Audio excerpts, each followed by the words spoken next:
नमस्कार, मैं हूं आपका दोस्त गयासुद्दीन लसानी और आप देख रहे हैं डेली न्यूज बिहार। हम आपको लेकर चलते हैं उन सभी घटनाओं तक जो आज पूरे दिन बिहार की राजनीति, समाज और आम जनजीवन में चर्चा का विषय बनी। तो आइए शुरू करते हैं आज का बुलेटिन। राहुल गांधी ने चुनाव आयोग पर साधा निशाना, एसआईआर को वोट चोरी का तरीका करार। तो अररिया जिले में राहुल गांधी ने आज फिर से बीजेपी और चुनाव आयोग पर जोरदार हमला बोला है। उन्होंने कहा कि एसआईआर यानी स्पेशल इंटेंसिव डिवीजन दरअसल वोट चोरी का एक तरीका बन गया है। राहुल का आरोप है कि 65 लाख वोटरों के नाम गायब कर दिए गए हैं और ज्यादातर नाम गरीब, दलित, पिछड़े और अल्पसंख्यक वर्ग के हैं। उन्होंने सवाल उठाया कि आखिर चुनाव आयोग और बीजेपी इस पर चुप क्यों है। जनसभा में मौजूद भीड़ ने राहुल के इस बयान पर जोरदार समर्थन किया। इससे साफ है कि आने वाले चुनाव में एसआईआर का मुद्दा बड़ा राजनीतिक हथियार बन सकता है।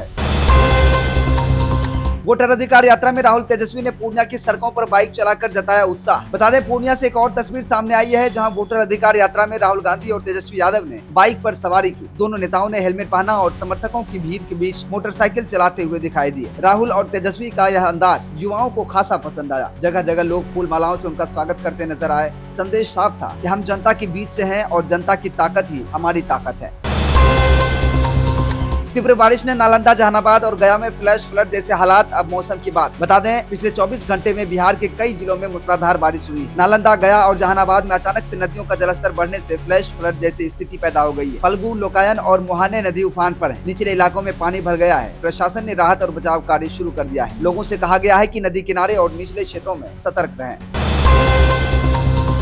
बिहार के जंगलों में हाथियों की बढ़ती आवाजाही, संरक्षण और मानव वन्य जीव टकराव दोनों पर नजर। बिहार के जंगलों में हाथियों का मूवमेंट बढ़ रहा है, खासतौर से वाल्मीकि टाइगर रिजर्व में। वन विभाग का कहना है कि यह जैव विविधता और पर्यावरण के लिए अच्छा संकेत, लेकिन गाँव में रहने वाले लोग इससे डरे हुए हैं। हाथियों के खेतों में घुसने से फसलों को नुकसान होता है और कई बार इंसानों और हाथियों के बीच टकराव भी हो जाता है। इसी वजह से अब सरकार हाथियों के लिए विशेष कॉरिडोर बनाने पर विचार कर रही है ताकि इंसान और जानवर दोनों सुरक्षित रह सके।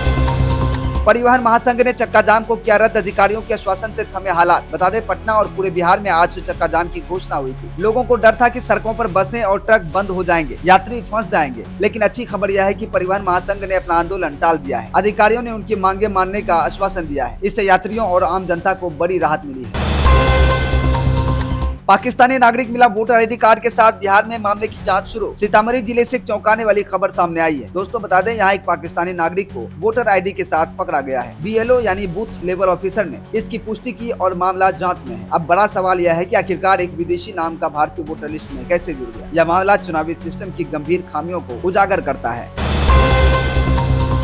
मधुबनी में नेता शकील अहमद खान ने इलेक्शन कमीशन ऑफ इंडिया पर चुनावी पक्षपात का आरोप लगाया। बता दें, कांग्रेस नेता शकील अहमद खान ने मधुबनी में प्रेस कॉन्फ्रेंस की और उन्होंने कहा कि एसआईआर स्पेशल इंटेंसिव डिवीजन प्रक्रिया में सबसे बड़ी संख्या में महिलाओं और वंचित वर्ग के मतदाताओं को बाहर कर दिया गया है। उनका आरोप है कि चुनाव आयोग पक्षपात कर रहा है और उन्होंने कहा कि इंडिया गठबंधन इस मुद्दे पर गाँव-गाँव जाकर समर्थन जुटाएगा।